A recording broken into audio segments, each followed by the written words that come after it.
جی بالکل، ان دنوں سبھی شہر شدید گرمی کی لپیٹ میں، اور آج جو پارہ ہے وہ 45 سینٹی گریڈ تک جا پہنچا ہے، اور گرمی کی وجہ سے جو بازاریں ہیں وہ ویران ہو کر رہ گئی ہیں، شہری گھروں میں محصور ہو کر رہ گئے ہیں۔ اس حوالے سے شہریوں سے جاننے کی کوشش کرتے ہیں وہ کیا کہتے ہیں۔ جی بات کی جائے سبھی میں گرمی کے حوالے سے تو گرمی بہت شدید ہے، جہاں 45 سے 40 سینٹی گریڈ چل رہا ہے وہاں پہ برف فروشتوں کی بات کی جائے تو کہیں پہ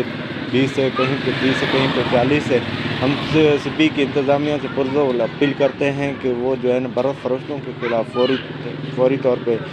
نوٹس لیں تاکہ عوام کو ریلیف مل سکے۔ یہاں پر آپ نے شہریوں کی باتیں جانی۔ شہریوں کا یہ کہنا ہے کہ ایک طرف گرمی تو دوسری جانب جو برف کی قیمتیں ہیں ان میں بھی اضافہ کر دیا گیا ہے۔ جو برف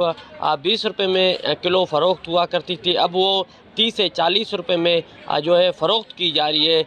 جس پر جو ہے شہریوں نے ضلعی انتظامیہ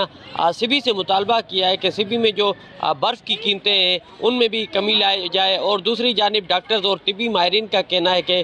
گھر سے نکلتے وقت سر پر کپڑا رکھیں اور اپنے ساتھ جو ٹھنڈے پانی کی بوتل ہے وہ لے کر نکلے تاکہ گرمی سے بھی بچا جا سکے۔ کیمرہ ٹیم کے ساتھ رپورٹر ظہور مکسی، ساتھی رپورٹر یار علی کے ساتھ وش نیوز سبی۔